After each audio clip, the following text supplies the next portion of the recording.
Amén, hermanos. Vamos a leer Habacuc capítulo 2, verso 12 al 14. Dice: Ay del que edifica la ciudad con sangre y del que funda una ciudad con iniquidad. ¿No es esto de Jehová de los ejércitos? Los pueblos trabajan pues para el fuego, y las naciones se fatigan en vano, porque la tierra será llena del conocimiento de la gloria de Jehová, como las aguas cubren la mar o el mar. Padre, te damos de nuevo una vez gracias, Señor, por tu palabra, por permitirnos estar delante de ella, por habernosla legado hasta el día de hoy, por habernosla puesto, Señor, de tal manera que la podamos leer, entender, por permitir que ella corra en nuestros días, Señor, por permitir que ella llegue hasta nuestras vidas, que podamos considerarla y también enseñarla, Padre.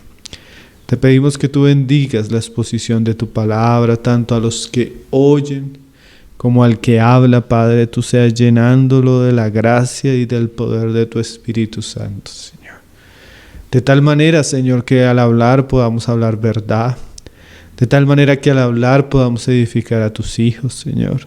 Y de tal manera que los que oyen puedan recibir el impacto del Espíritu de tu palabra. Te damos gracias, Señor, en el nombre glorioso de tu Hijo Jesucristo, Señor. Te damos gracias por tu Espíritu y te damos gracias por la revelación que tú nos has dado. Amén, Señor. Amén, hermanos. Vamos a continuar con el estudio de Habacuc. Vamos a considerar el siguiente ay, que sería el tercer ay de la serie que venimos tratando. Veíamos que la respuesta de Dios para Habacuc son una serie de ayes que muestran cómo Dios va a tratar con los caldeos, con la soberbia del imperio de Babilonia. Y el primero nos hablaba de el ay de aquellos que se enriquecen, de aquellos que por codicia llegan a hacer todo tipo de crueldad, maldad y de abuso. El segundo ay hablaba de la falsa seguridad que ellos tenían, queriendo construir su nido en el alto. Y el tercer ay comienza desde el verso 12 y lleva una explicación hasta el verso 14. Entonces dice así, vamos a leerlo otra vez. Ay del que edifica la ciudad con sangre y del que funda una ciudad con iniquidad. Esos son el tema que hoy vamos a tratar y ese es el ay. Ay del que edifica una ciudad con sangre y el que funda una ciudad con iniquidad. Entonces, claramente esto describe la manera de proceder de los caldeos, la manera como ellos edificaron la gran Babilonia y este gran imperio. Entonces, esa frase, ay del que edifica la ciudad con sangre, es una frase que se puede explicar de dos maneras. La manera literalista, o sea, el pasaje significa literalmente que estos hombres edificaron la ciudad bajo la sangre de gente inocente, pero también está la interpretación alegórica, porque la Biblia usa ese lenguaje de las manos con sangre para hacer referencia a cuando hay una gran responsabilidad sobre una persona y esta persona no es inocente. Por ejemplo, todos conocemos los pasajes de Ezequiel cuando el Señor le habla a Ezequiel que era como una atalaya y que como atalaya él al ver el peligro tenía que anunciar y enseñarle a las personas que el peligro venía. Si las personas al oír no se arrepentían y seguían en su pecado, la sangre de ellos caería sobre ellos por su pecado. Pero si Ezequiel, al escuchar y al ver el peligro, él no anunciara al pecador el mensaje de Dios, de tal manera que el pecador fuera apercibido del juicio que vendría sobre él. Y entonces Ezequiel se quedara callado de su responsabilidad como atalaya. La Biblia dice que la sangre recaería sobre sus manos.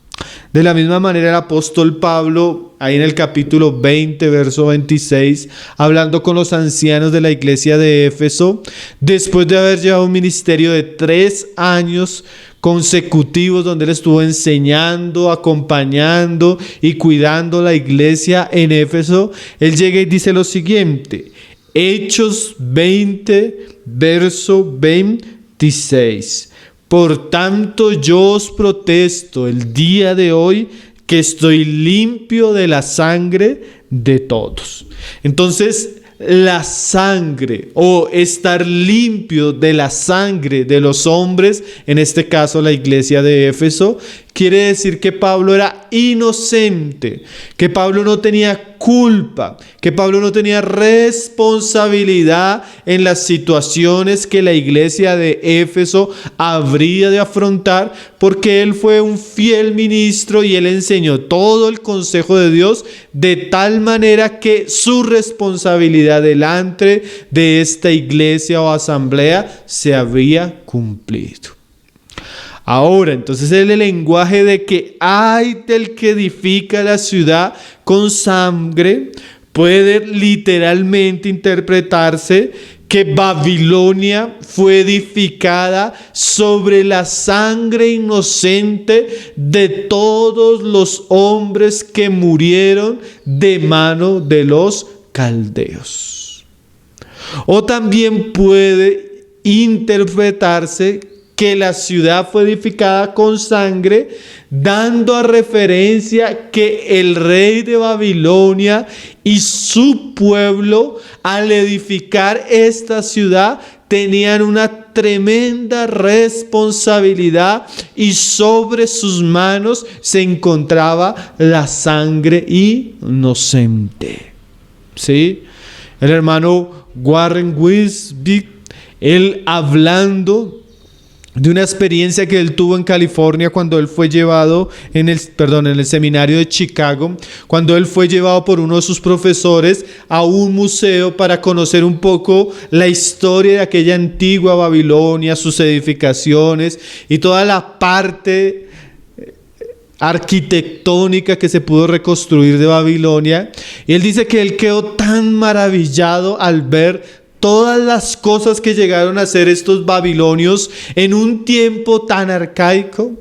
Pero él dice que toda su maravilla, todo su asombro ante la arquitectura de la gran Babilonia cayó a tierra cuando él pensó que todo esto había sido construido con la sangre de pueblos conquistados y hombres hechos esclavos.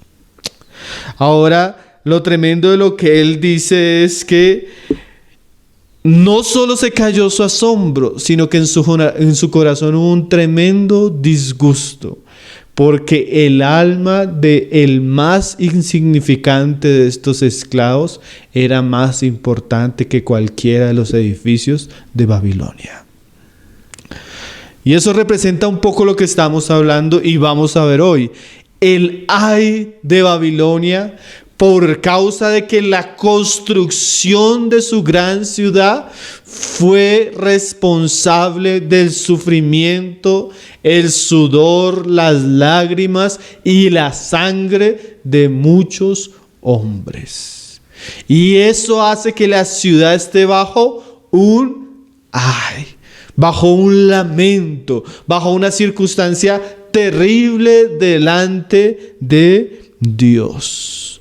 Ahora, A.R. Carter, él dice lo siguiente: el cruel Nabucodonosor era el prototipo de grandes conquistadores que edificarían su imperio sobre la sangre de otros pueblos. Él nombra a Julio César, él nombra a Napoleón, él nombra a Adolfo Hitler, él nombra a Stalin, él nombra a Mao Zedong. ¿Cuántos hombres han edificado sus imperios y sus reinos con la sangre inocente? Y dice la Biblia, ay de aquel que funda la ciudad con sangre en sus manos.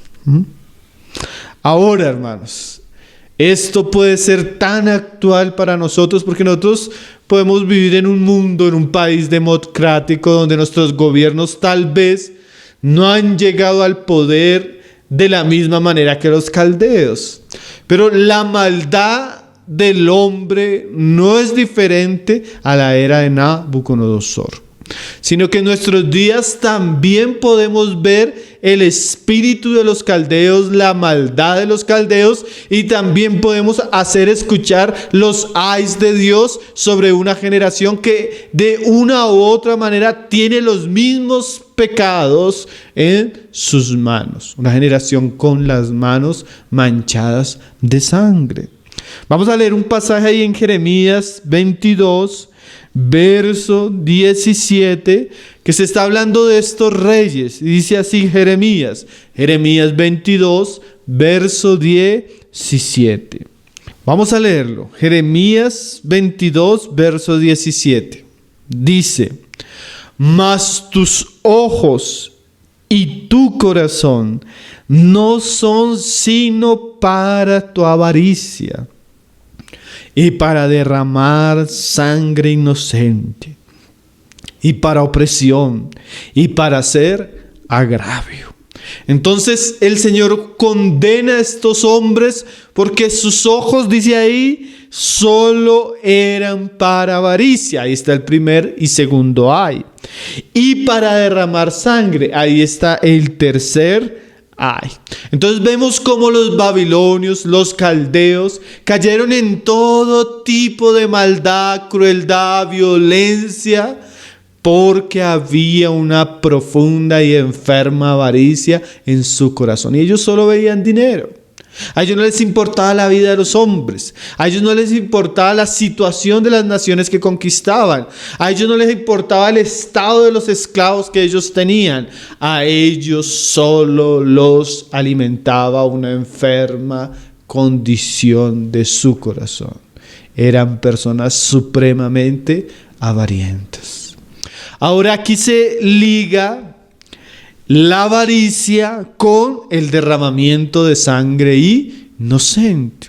Ahora, por ejemplo, nosotros vamos a comenzar a ver cómo esto es tan actual, como hemos estado diciendo, cómo el espíritu de los caldeos es el mismo espíritu que se mueve en nuestras naciones y cómo nos hemos embriagado con el cáliz de Babilonia.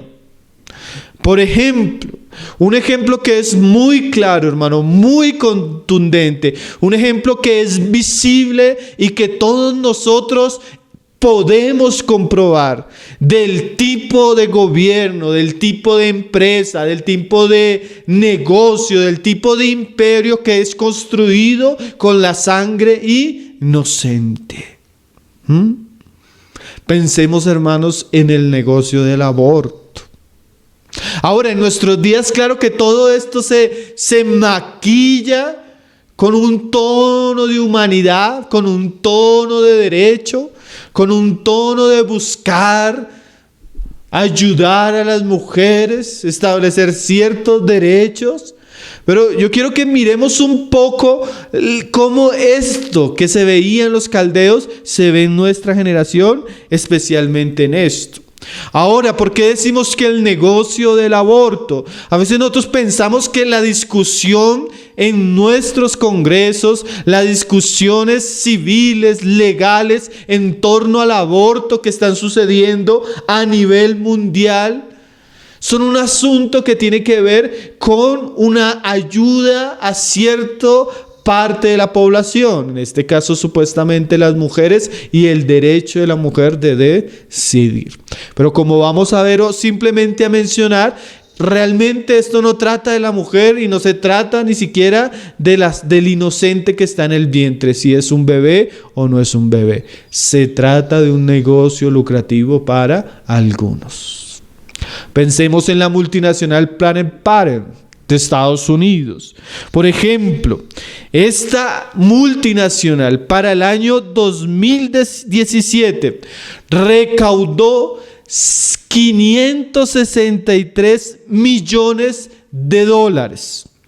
Ahora, en este año 2017, 563 millones de dólares. Si nosotros queremos eso, volverlo moneda colombiana en pesos, más o menos en pesos, eso significaría la no menospreciable suma de 22.000 billones de pesos.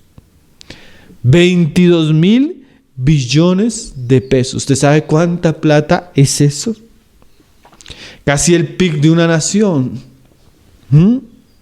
Ahora, mire las escalofriantes sumas que amontona esta multinacional tras la miserable, y eso es bien que hay que entenderlo, tras la asesina motivación de enriquecerse matando vidas inocentes en el vientre de la madre. Por ejemplo, solo en el año 2014 esta multinacional llevó a cabo 323.999 abortos en Estados Unidos, uno cada 99 segundos. Desde que se aprobó el aborto en Estados Unidos desde el año 78 al 2014, en Estados Unidos se han asesinado 7 millones de norteamericanos en el vientre de su madre. Ahora, esto es un tremendo negocio. Un negocio que no solo está relacionado al asesinato de infantes en un estado de vulnerabilidad por sus propias madres, sino que hay un negocio después de eso. 2014 y 2015 sale el escándalo donde esta multinacional no solo llevaba a cabo abortos, sino que además desmembraba los cuerpos de estos bebés y los vendía por partes. Y no solo lo que está detrás de ese negocio macabro, sino todo el comercio, contratos millonarios, productos farmacéuticos, y en Estados Unidos al año se venden aproximadamente 1.500.000 píldoras del aborto o del día después, que son píldoras claramente abortivas. Y hay una cantidad de multinacionales y de entidades muy interesadas de que este negocio prospere. ¿Por qué? Porque es un negocio altamente lucrativo. Ahora, es triste, por ejemplo, que aquí en Colombia, la Corte Suprema, con sus magistrados, una partida de delincuentes, ellos aprueban en el año 2015 y 2016 que la mercantilización de estos fetos partidos es permitida en nuestro país. Sí, algo que sería un escándalo para muchos países, en nuestro país fue aprobado. Hace poco nosotros tuvimos la discusión si se despenalizaba el aborto en las 3 causales, que hasta ahora son prohibidas. Entonces la FM hizo un estudio por qué Profamilia, una de las sucursales de aquí en Colombia de Planned Parenthood, está tan interesada que se despenalice el aborto. Y mire las cifras que ellos ponen. Para el año 2016, Profamilia recaudó 20.358 millones de pesos. ¿Sí? 20.358 millones de pesos. Solo fue 2016, llevando a cabo este año 6.440 abortos. Quiere decir que más o menos al día se practicaban 17 abortos en Colombia para el 2016. Y cada uno de esos abortos salía en un promedio de 3.200.000 que pagamos con nuestros impuestos. Ahora mire lo interesante. Profamilia para el 2017 recibió 22.400 millones y realizó 10.514 abortos. O sea que la cifra subió a 29 abortos diarios, uno cada 50 minutos y 4.000 más que el año pasado, 2017. Y recibió alrededor de 4.000 millones de pesos más que en el 2016. 2018 ella sumó 26.970 millones y llevó a cabo 16.870 procedimientos. La cifra aumentó, 46 abortos diarios, 2 cada hora, y recaudó 6.000 millones de pesos más que el año pasado. Para el 2019, mire las cifras, recaudó 29.993 millones de pesos y llevó a cabo 22.146 abortos. Quiere decir 60 abortos diarios, 5 cada 2 horas. Entonces, así solo en Colombia, hermanos, Colombia, con una de las sanguinarias empresas, asesinas empresas como es Profamilia, llevó a cabo la muerte de más de 56.000 colombianos. Y recaudó por esa cifra 100.000 millones de pesos. Ahora, ponga esta cifra para el día de hoy.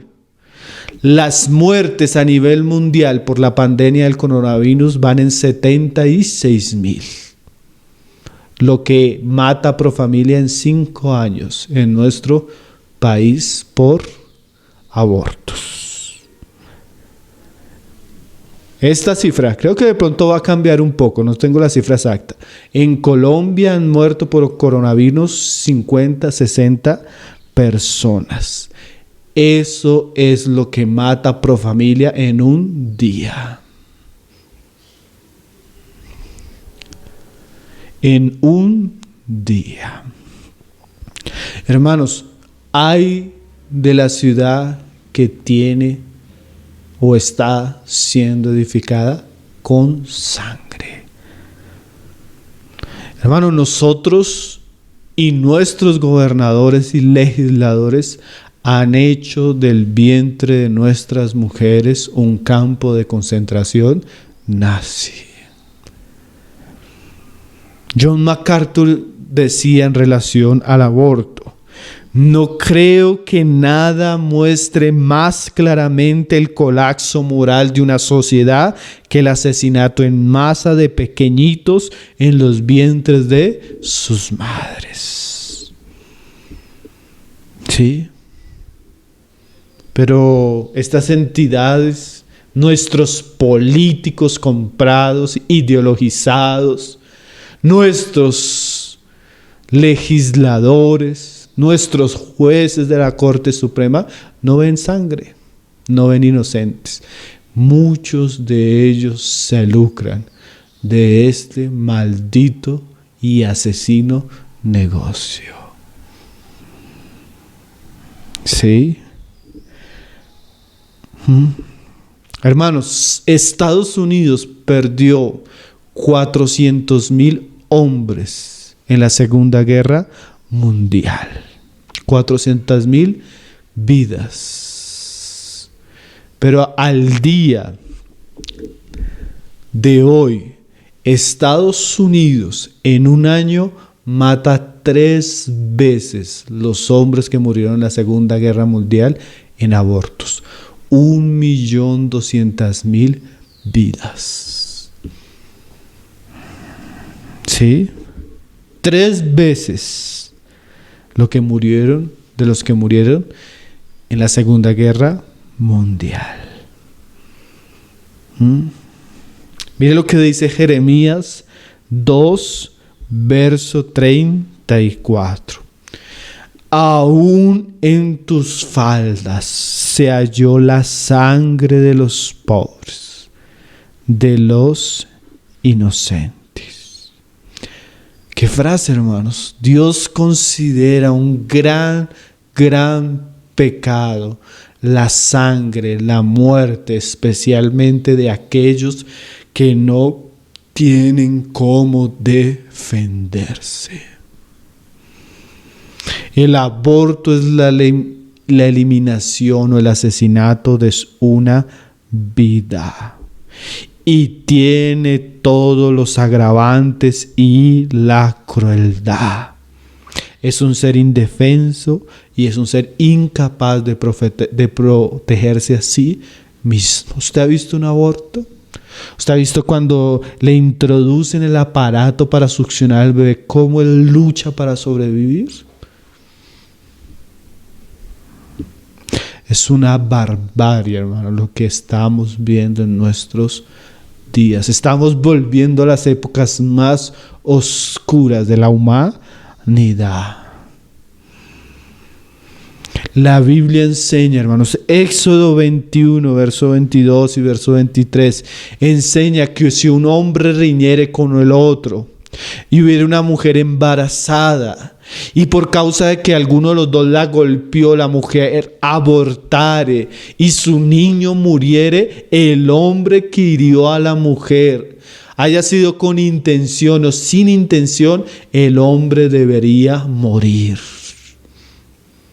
La Biblia nos habla claramente que el ser, la criatura que está en el vientre de la mujer es considerado un bebé. Es considerado un bebé que tiene vida.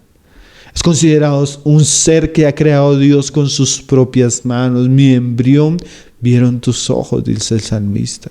Cuando María llega a la casa de Elizabeth, en el vientre de María el bebé saltó y ella fue llena del Espíritu Santo. ¿Sí?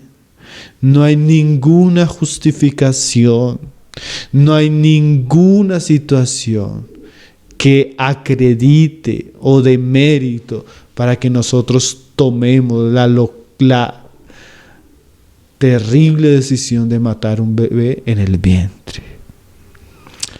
Ahora, esto, como vamos a ver hoy y lo vamos a ver tal vez mañana, esto hace parte de una agenda global y de un espíritu, que era el mismo espíritu que tuvieron estos hombres impíos, los caldeos. Un espíritu que ciega a los hombres en su avaricia. No importa que sea una multinacional, no importa que sea un médico, no importa que sea un político, no importa que sea una mujer que quiere quitarse un problema de encima. Todos participan de una situación que Dios considera macabra. Y la sangre de esos inocentes clama. Y hay, hermano, nosotros podríamos decir certeramente, hay de los que participan de la maquinaria internacional que gira en torno al asesinato de niños inocentes. Sean los empresarios que se están lucrando, sean los doctores que están participando, sean los que están aprobando las leyes o promoviéndolas. Ay, ¿sí?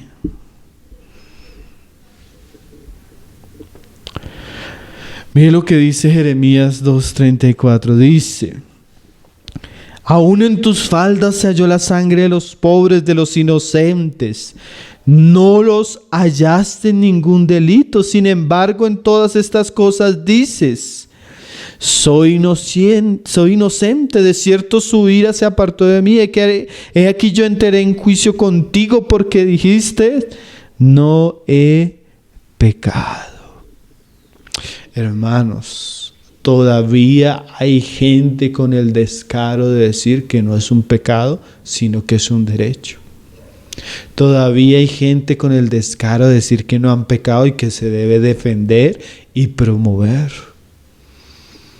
Tenemos una generación ideologizada desde las universidades, los medios de comunicación, el entretenimiento, de tal manera que las personas ni siquiera se dan cuenta que están pecando. Y como dice el pasaje, dicen: no he pecado. ¿Sí? Hermano, no es un derecho de ninguna mujer matar a su hijo.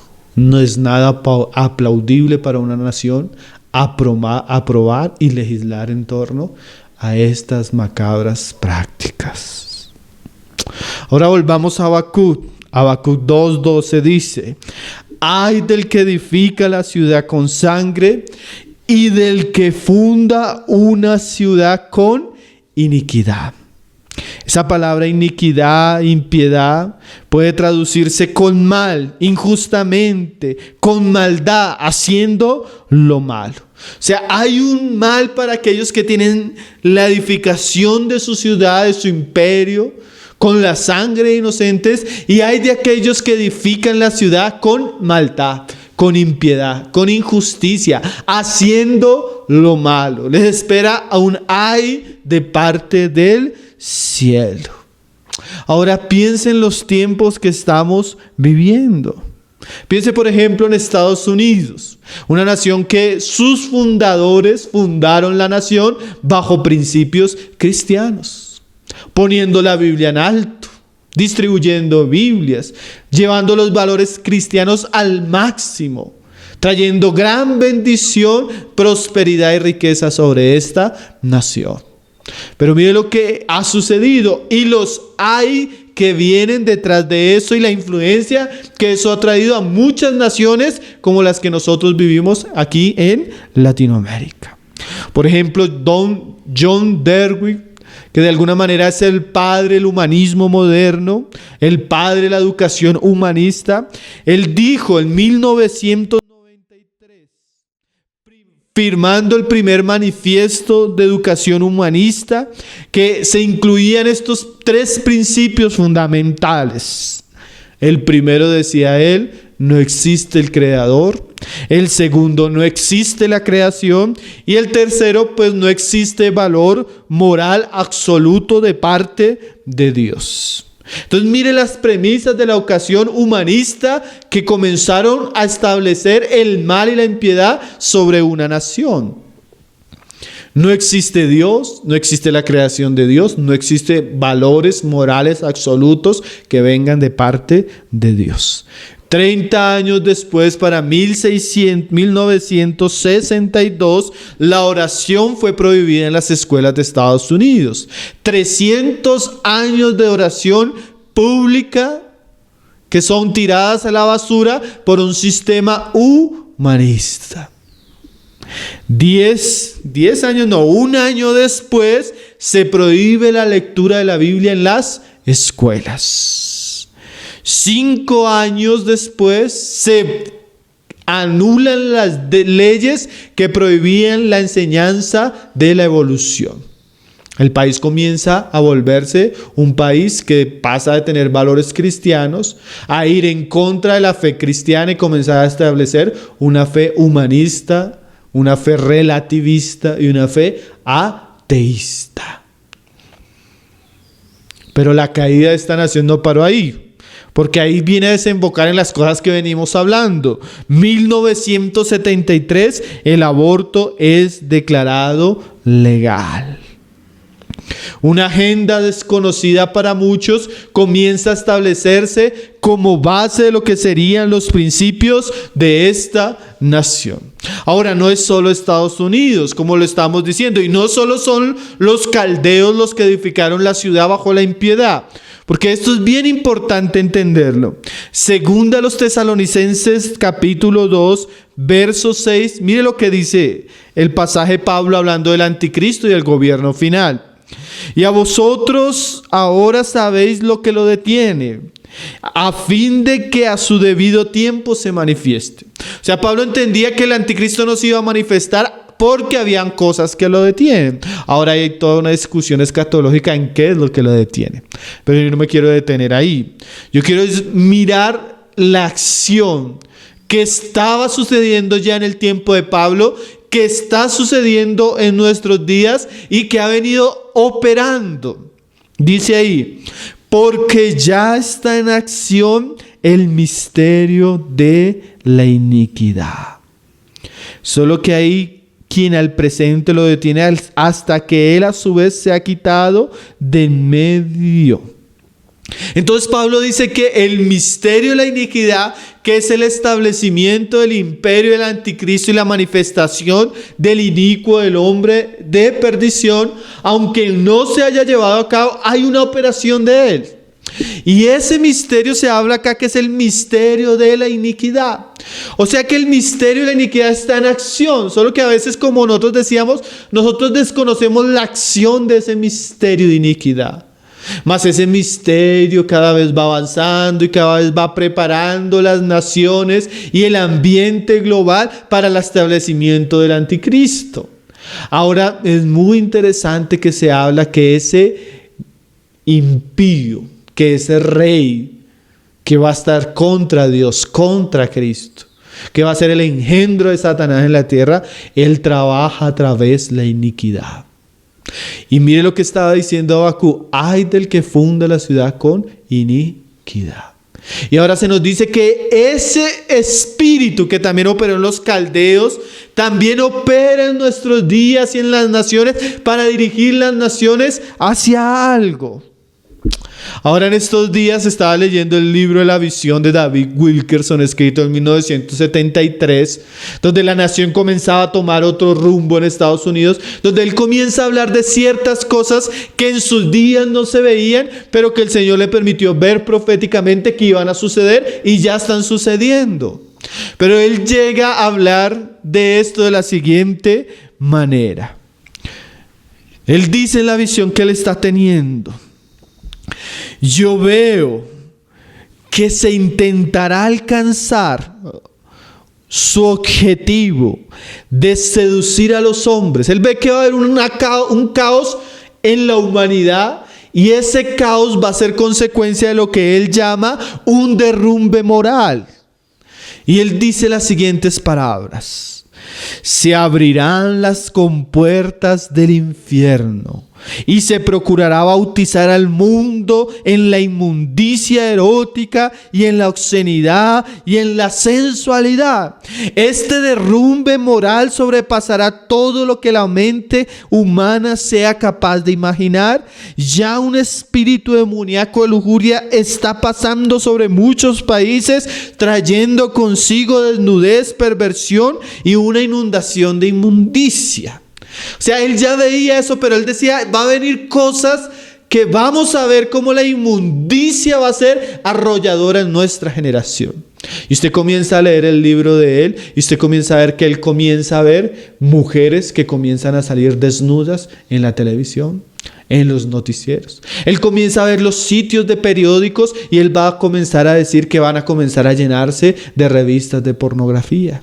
Él comienza a ver las grandes parabólicas y cable de televisión inundado por canales llenos de homosexualidad y de pornografía.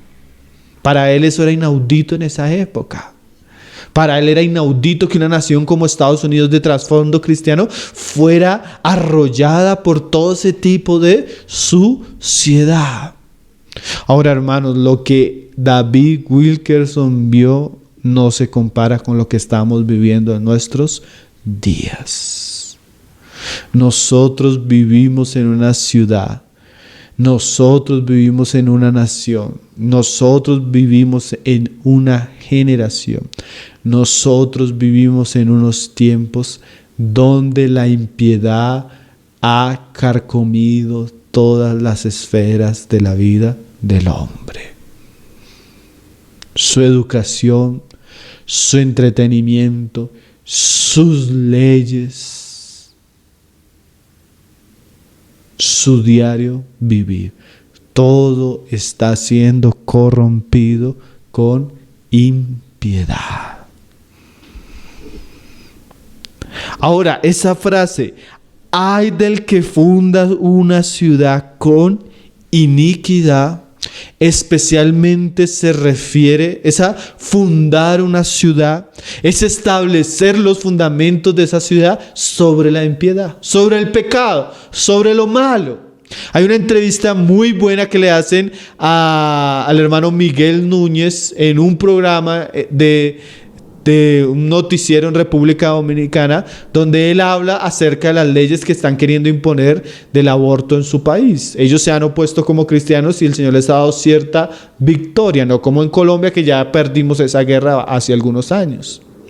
Ahora, él dice algo muy interesante, porque él dice, el problema de establecer leyes a favor del aborto es que las leyes de una nación constituyen la moral de la nación. ¿Qué quiere decir eso?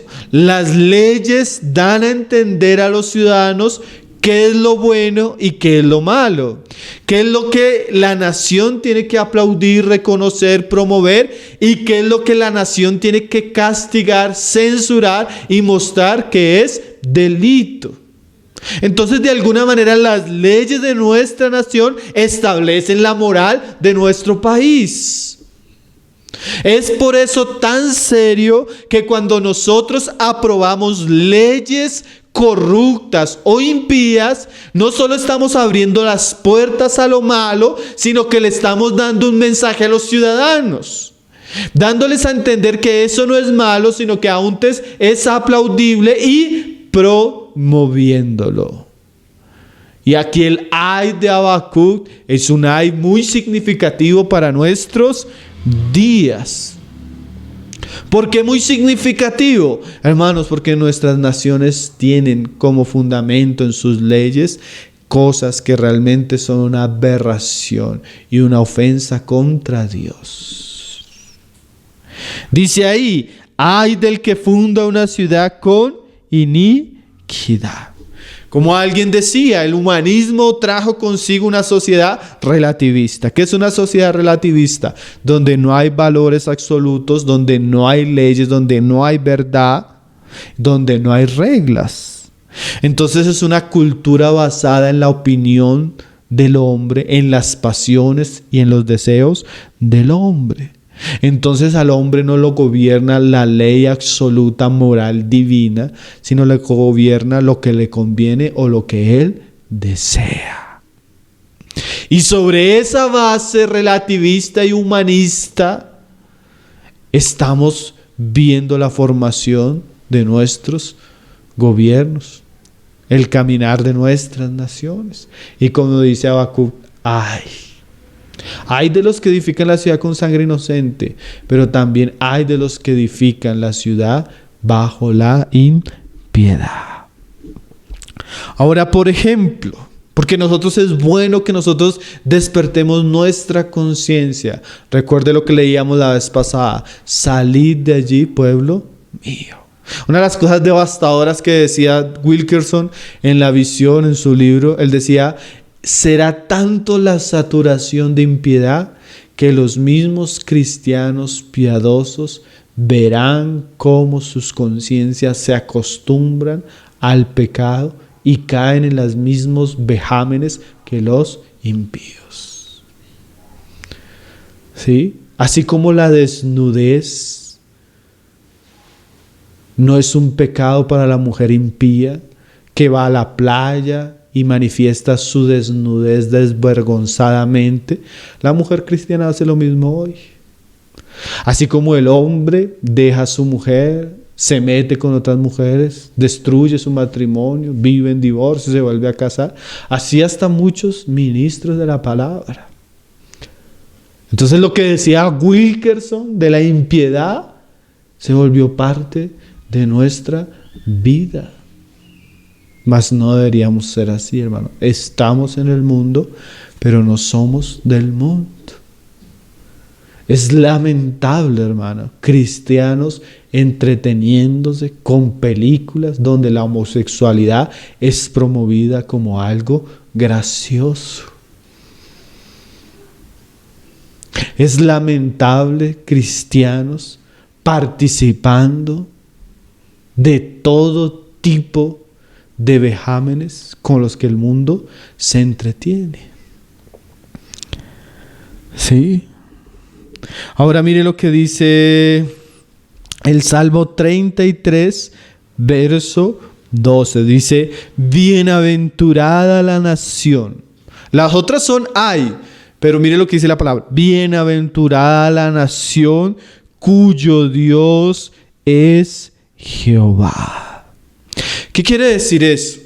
La nación, no solo como individuos, hermano. Dios siempre ve al hombre como un colectivo. Dios ve a las naciones como un colectivo. Y Él dice, qué bueno es la nación cuyo Dios es Jehová. Qué bueno es la nación que se rinde a la palabra de Dios. Qué bueno es la nación que se rinde al Evangelio de Jesucristo. Qué bueno es la nación donde se aplican los principios morales de la palabra de Dios. Qué buena es la nación que vuelve su corazón a Dios y a su palabra. Ahora, cuando una nación cuyo Dios es Jehová, eso se va reflejado en todas las áreas. Se ha reflejado en la conducta de los ciudadanos, la rectitud, la honestidad, la prosperidad, el valor de la vida, el valor del matrimonio, el valor del hogar, la dignidad del hombre, la dignidad de la mujer. Todo se va reflejado. ¿Sí? Pero lo mismo sucede cuando una nación escoge servir a otros dioses o a la iniquidad. Ahora, por un lado hay una bienaventuranza en servir a Dios, y por otro lado hay un ay. ¿Por qué hay un ay? Los mandamientos de Dios, las leyes de Dios, la palabra de Dios, alguien decía que son como muros de protección a nuestro alrededor, o como buenos fundamentos. Jesús enseñó eso. El hombre sabio edifica su casa sobre la palabra de Dios y es un fundamento seguro como una roca. El hombre necio edifica sobre las arenas de la conveniencia humana, sobre las arenas de la sabiduría humana, sobre las arenas de la codicia humana, sobre las arenas del deseo humano. Y esa edificación es tan débil que en algún momento ella va a caer, como lo vamos a ver ahora.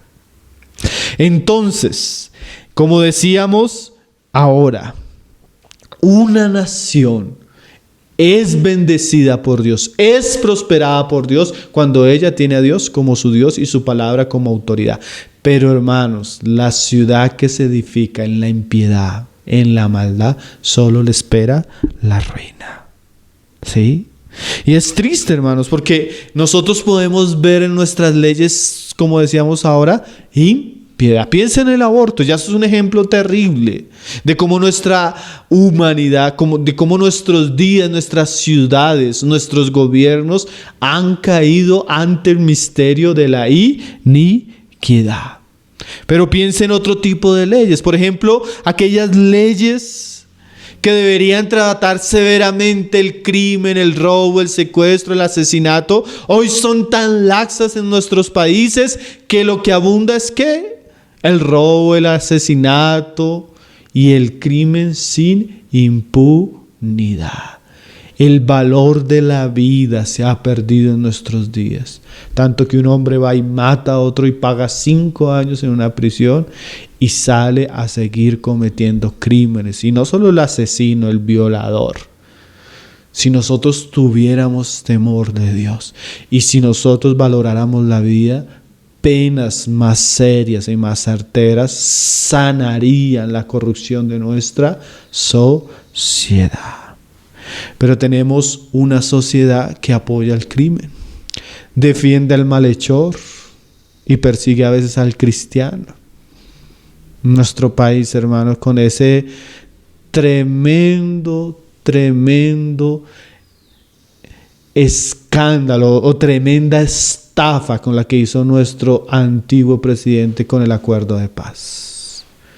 ¿Cuántos crímenes de lesa humanidad, de los más crueles y bárbaros que se puedan cometer en nuestros días, fueron perdonados para que estos criminales volvieran a hacer lo mismo? Ahora, ese aspecto, pero piense en la inmoralidad sexual. ¿Cuántas leyes, cuánto dinero, cuánta inversión en la supuesta educación sexual en nuestros días? ¿Cuántos condones se han comprado con nuestro dinero para, en vez de prevenir, lo que se ha hecho es fomentar la educación y la perversión y la inmoralidad en medio de nuestros jóvenes. Nosotros tenemos en Colombia unas estadísticas de embarazo en niñas de 13 y 14 años promovidas y financiadas por una educación absurda e inmoral de nuestro gobierno. Y ahora eso trae una serie de problemas, embarazos no deseados y gran cantidad de abortos en esas jóvenes. ¿Por qué? Por una educación, unas leyes que en vez de verdaderamente prevenir, y la mejor prevención es la cultura de la pureza, la cultura de la virginidad y del respeto, en vez de la cultura de la promoción, y no solo la promoción, el estímulo que muchos de nuestros estudiantes son expuestos aún en los mismos colegios. Imágenes horrendas, caricaturizadas, que en vez de enseñar lo que hacen es inducir. Estudiantes de sexto de bachillerato de 12 años, 11 años, siendo expuestos a ese tipo de imágenes, a revistas que los inducen a eso por medio de nuestro gobierno. Ay de la ciudad que es fundada con iniquidad. No solo eso, hermano, piense las leyes. Hoy en día hay cosas que las maquillan como buenas. No, es que nos estamos preocupando por las prostitutas. Queremos que tengan pensión, queremos que tengan seguro social, queremos que tengan ARS. Hermano, no se está pensando en la mujer que está sufriendo los vejámenes de la prostitución. Se está pensando en un negocio altamente lucrativo que destruye la vida de millones de mujeres. Y se nos ponen esas leyes, se nos inducen esas leyes, se postulan esas leyes como algo bueno, cuando en realidad no se está buscando el bien de ese tipo de personas. Porque ninguna mujer que trabaje de esta manera denigrante puede ser beneficiada con una EPS o una ARL. Si nos preocupáramos en ellas, deberíamos preocuparlas de sacarlas de ese estilo de vida. Pero nosotros tenemos leyes de nuestros gobiernos y una promoción en cuanto tipo de cosas que son contrarias al Señor. Leyes, hermanos, leyes impías. Nosotros tenemos una legislación donde la pornografía, donde la prostitución, donde todo este tipo de cosas están saturando nuestra sociedad sin ninguna limitación. Un internet abierto donde cualquier niño con un clic puede llegar a los horrores de cualquier tipo de vejamen en nuestra sociedad. Y hay cifras terribles. Más de 68 millones de búsquedas en internet al día son con la palabra sexo. Hay más de 420,000 páginas de pornografía en internet y los mayores visitantes de estos sitios web son personas entre los 12 y 17 años. Ahora es otra industria totalmente productiva. Millones y millones de dólares se generan al día en este tipo de impiedad. Piensen en las leyes que están promoviendo la ideología de género, hermano. ¿Cuántos jovencitos, cuántos niños son sodomizados, son ideologizados por este tipo de leyes? Y como decíamos ahora, las leyes de una nación son la moral de una nación. Las leyes de una nación que son la moral de una nación dan un mensaje a los ciudadanos y les dicen esto es bueno y esto es malo. Por eso no es extraño que tenemos una generación que está siendo introducida y sumergida en el fango cenagoso de la homosexualidad. Y ya se nos está volviendo normal, ¿cierto? Salimos a la calle, vemos parejas de hombres, parejas de mujeres, y como que se volvió tan común que hasta tenemos un alcalde que aberrantemente y sin ninguna vergüenza profesa delante de las personas su homosexualidad. Hermanos, y bueno, además de la tristeza y la miseria que viven este tipo de personas, porque el índice de suicidio de la comunidad homosexual al índice de suicidio de la comunidad heterosexual es en un 30% superior en esta comunidad. Los trastornos alimenticios, los trastornos psicológicos, la depresión y la tendencia al suicidio en estas comunidades son absurdamente preocupantes. Pero como nuestras leyes, como las bases de nuestra sociedad están en la impiedad, nos acostumbramos a la impiedad de nuestra ciudad. ¿Sí? Ahora mire dónde estamos entrando, porque ya estamos cada vez como que el semáforo se está pasando de verde, anaranjado, amarillo, y ahora estamos en un rojo tirando a negro, hermanos. Piensen lo que están haciendo ahora promoviendo las falsas o llamadas cirugías de cambio de sexo, que en realidad no son cirugías de cambio de sexo, porque el sexo es algo natural, intrínseco en la naturaleza y el ADN del hombre. Eso el hombre no lo puede cambiar. Entonces, ¿qué son estas cirugías? Mutilaciones de órganos saludables a órganos falsos plásticos que destruyen y vuelven a la persona infértil y que son irreversibles. Ahora, ¿por qué se está promoviendo tanto el cambio de cirugía de sexo? Una industria estética muy lucrativa. Y es tremendo porque tenemos países en Europa donde se está promoviendo estas cirugías para menores de 13 años sin la autorización de sus padres y financiados por el gobierno. Niños que no se les entregaría todavía la llave de un auto, la licencia para conducir, están decidiendo sobre algo que no tiene reverso. Ahora no es solo la cirugía de cambio, la esclavitud a las hormonas y al tratamiento de por vida es bárbaro. ¿Y saben qué es lo más tremendo? La mayoría de hospitales a nivel mundial que han practicado este tipo de cirugías, haciendo estadísticas en aquellas personas que se han operado, un 80% dice estar arrepentido de la operación. Y la tendencia al suicidio es todavía mayor que en cualquier otro tipo de comunidad. Pero tenemos leyes que están aprobando esto, promoviendo esto. ¿Y qué es lo que estamos viendo? Una ciudad fundada en la impiedad. Leyes y más leyes que promueven todo lo que Dios llama abominable, aborrecible. Todo lo que Dios llama pecado hoy en nuestros días se volvió común. Ahora volvamos al pasaje de Habacuc. Dice ahí: ay del que edifica la ciudad con sangre y del que funda la ciudad con iniquidad. Así eran los caldeos, hermanos. Cuando llegaron los persas, los medos persas a conquistar Babilonia, el príncipe de Babilonia estaba en una borrachera y una orgía en su casa. Y le tomó por sorpresa.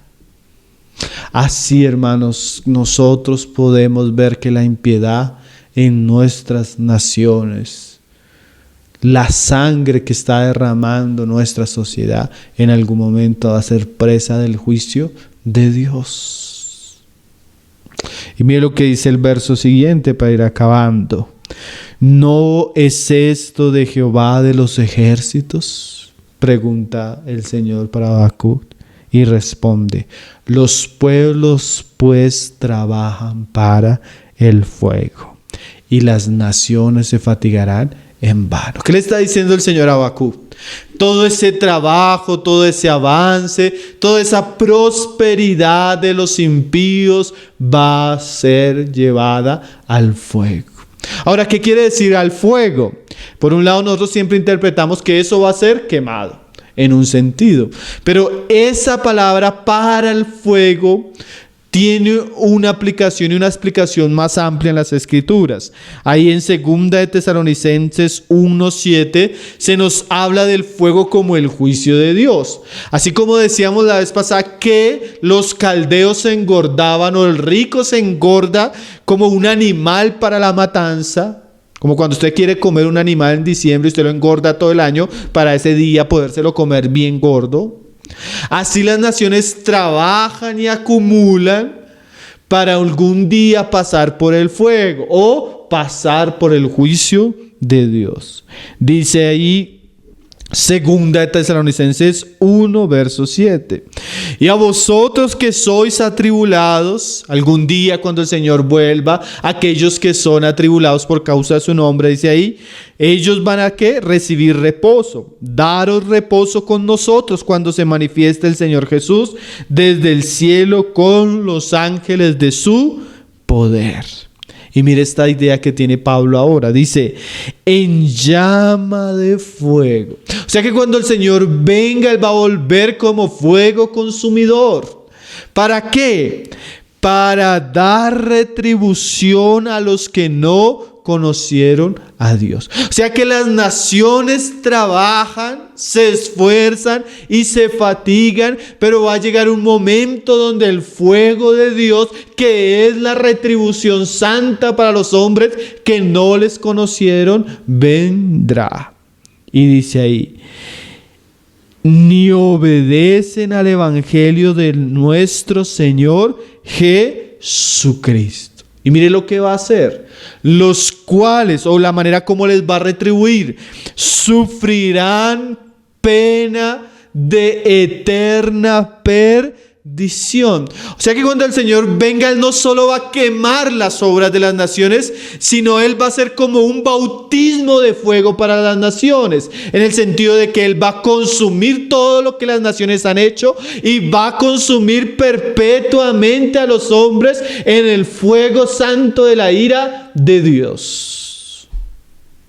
Habacuc, no te preocupes, todo lo que los caldeos están haciendo, lo están haciendo para el día del juicio de Dios.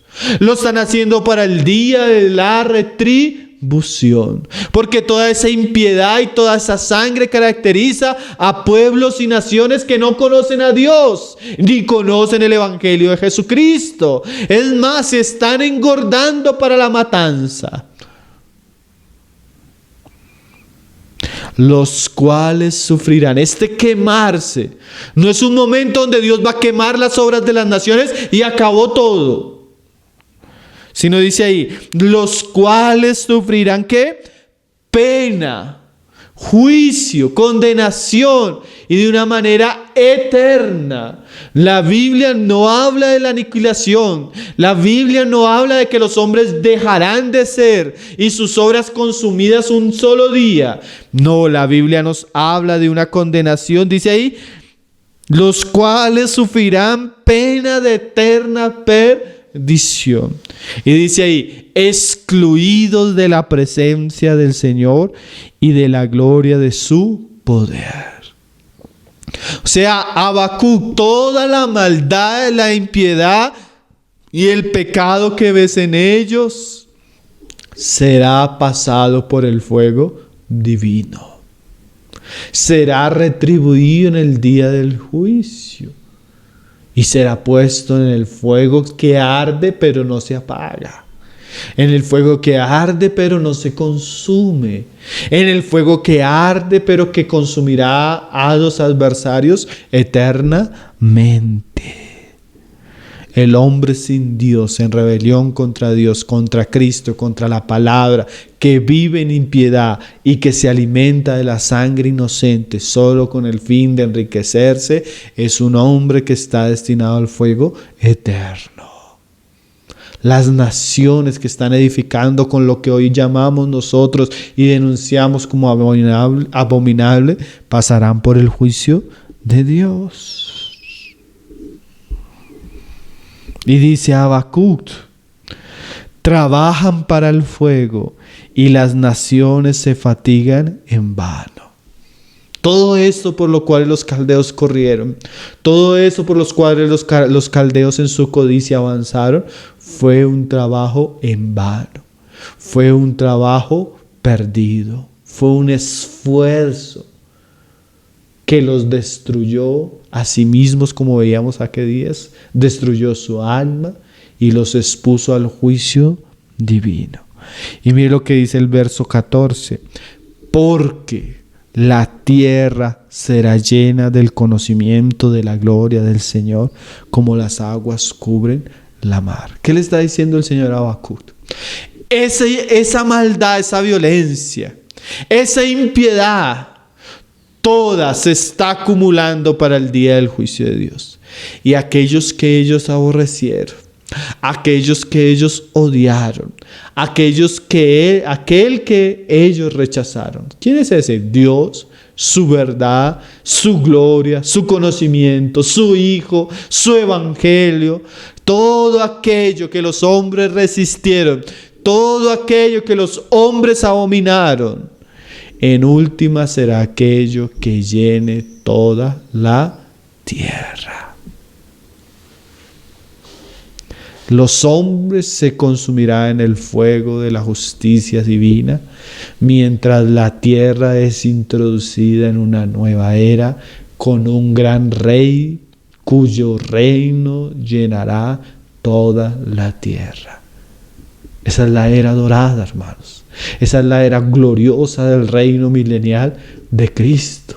Esa es la era donde los justos reinarán con Cristo por 1000 años. Y es tremendo porque los hombres lucharon, se rebelaron y resistieron siempre a Dios, siempre a su palabra, siempre a sus profetas y siempre su mensaje. Mas como el mismo Señor dice, los cielos, la tierra, los hombres, los reinos de este mundo pasarán. Pero hay cosas que no van a pasar. Y los hombres van a ser testigos y van a caer postrados ante el reino glorioso de aquel que es la imagen misma de la esencia divina y el resplandor de su gloria, Jesucristo. En algún día, hermanos, estas ciudades, esta maldad, esta impiedad, esta, como decíamos hoy, esta crueldad que se ve en los hombres va a ser juzgada. Pero de la misma manera nosotros vamos a ver cómo el reino glorioso de Jesucristo llena toda la tierra. Qué gran esperanza para Habacuc. Dios le estaba diciendo a Habacuc, no te preocupes con el impío, porque ya su hora llegará. Ay de él, ay de aquel que hace todo esto.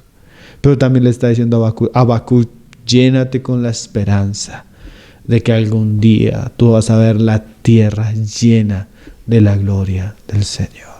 Usted no tiene esta esperanza, mi hermano. Usted no ansía en su corazón que ya la justicia de Dios establezca sobre esta tierra.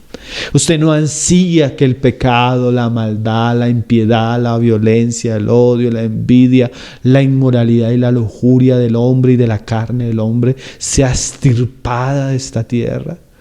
No solo eso, sea extirpada aún de su propia naturaleza. Usted no desea ver a Jesucristo. Usted no desea estar con Él. Usted no desea que el reino de Él se llene toda la tierra. Hermanos, qué gran esperanza Habacuc ahora va a tener en medio de la crisis que él está viviendo. Y esa misma esperanza debería llenar todos nuestros corazones. Algún día la tierra va a ser llena del conocimiento de la gloria del Señor. Como las aguas cubren el mar. Como las aguas cubren el mar de una manera abundante, de una manera plena, de una manera total. Así llegará el día que la luz, la gloria y el conocimiento del Señor llenará toda la tierra. Qué gran esperanza, ¿no?, para nosotros. El Señor nos ayude a amar y desear ese día. Y el Señor tenga misericordia de aquellos que están edificando en nuestros días sus grandes fortunas con sangre y las grandes ciudades de nuestras naciones con tanta impiedad. Dios concede arrepentimiento a estos hombres, porque el arrepentimiento y la fe en Jesucristo es el único medio de salvación para los hombres en nuestros días. Vamos a orar, hermanos, para seguir encomendando esta palabra al Señor y que ella corra, que ella sea prosperada, pero también que ella tenga efectos profundos en nuestro corazón y nos ayude a examinarnos si nosotros somos parte de esa edificación con sangre o en impiedad, o si somos aquellos justos que tienen la esperanza de que la gloria del Señor cubra la tierra. Padre, te damos gracias, Señor, por tu palabra. Te damos gracias por la consideración de este libro, Señor. Te damos gracias porque tú nos despiertas la conciencia, Señor. Señor, con tanta impiedad aún no nos ha venido las cosas que merecemos, Señor. Con tanta maldad en nuestras naciones, en nuestros gobernantes, en nuestros reyes, Señor. Aún no nos ha venido lo que merecemos, Señor. Tú has tenido misericordia, Señor. Mas llegará el día, Señor, que tú establecerás justicia sobre cada hombre, Señor. Llegará el día en que veremos tu gloria llenando toda la tierra. Qué gran esperanza, Señor. Deseamos y anhelamos ese día. Como dice el Espíritu, así también dice tu iglesia, Señor. Ven, Señor Jesús. Ven a tomar, Señor, lo que te pertenece, Señor. Ven a tomar lo que es tuyo, Señor. Ven a juzgar, pues tú eres santo, santo, santo. Ven por tu creación, ven por tu iglesia, Señor.